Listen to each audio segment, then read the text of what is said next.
RCM, জয় RCM, Bharat মাতা কি, ভারত মাতা কি। তো নাম সফিয়া বিবি, বাড়ি তো আমাকে যেই সিস্টেমে নিয়ে এসেছে, যেই দিদি আমাকে মানে প্রথম যে সিস্টেমে নিয়ে এসেছে, সেই দিদির নাম যতই বলি না কেন অনেক কমই বলা হবে। কেন সেই দিদি আমাকে যেমন একটা মা যেমন তার সন্তানকে যেমন মানে ছোটোবেলা থেকে মানুষ করে, সেই দিদি আমাকে সেই হাতে করে মানে শেখাচ্ছেন। তো সেই দিদির নাম আমি যতই বলি না কেন অনেক কমই বলা হবে। তো সেই দিদির নাম হচ্ছে মিতালি মণ্ডল। দিদির বাড়ি বেড়াবেড়ি, দিদির জন্য জোর একটা।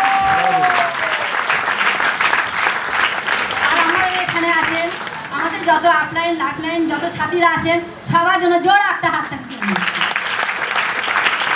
আমাদের এর মধ্যে আছেন আমাদের যত রয়্যালটি আশীর্বাদ দিদি, সবার জন্য জোর একটা হাত থাকছে। আর আমাদের মধ্যে আছেন যে আমাদের যে ম্যাম, সেই ম্যামের কথা যতই বলি না কেন অনেক কমই বলা হবে। যে আমাদের মধ্যে পশ্চিমবঙ্গের মধ্যে নারী সশক্তিকরণে একটা জাগরণ হতে চলেছে, যার নামে একটা মানে ইতিহাস হতে চলেছে। সেই দিদির নামে যতই বলি না কেন সেই দিদি আমাকে প্রতিনিয়ত গাইড সাপোর্ট করছে। সেই দিদির নাম হচ্ছে দীপিকা দাস। দিদির বাড়ি দত্তপুকুর। দিদির জন্য জোর একটা হাত। আর আমাদের মধ্যে আছেন যে আমাদের স্যার, সেই স্যারের কথা যতই বলি না কেন অনেক কমই বলা হবে। কেননা স্যার আমাদের একটা বাবা যেমন তার সন্তানকে যেমন ছোট্টবেলা থেকে মানে শিখিয়ে মানুষ করছেন, স্যার ঠিক সেইভাবে আমাদেরকে পথ দেখাচ্ছেন। তো সেই স্যারের নাম হচ্ছে কার্তিক ঘোষ। স্যারের বাড়ি কয়লা কলমাছি। স্যারের জোর একটা। আর আমি হচ্ছে এই সিস্টেমটা ওরা যার হাত ধরে পাঠিয়েছেন সেই স্মৃতি স্যারের মানে কথা যতই বলি না কেন অনেক কমই বলা হবে। কেননা আমি একটা মহল আজকে আমরা এসেছি, সেই মহলে শুধু আমরা কোটা খেয়ে সুস্থ থাকবো না।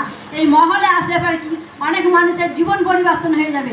আমরা চাইছি যে এখানে আমাদের যে কৃষিতে আছি উনি চাইছেন যে আমাদের যে মানে যখন মানে দেশ স্বাধীন হয়েছিল তখন কী চেয়েছিল আমাদের বলেছিল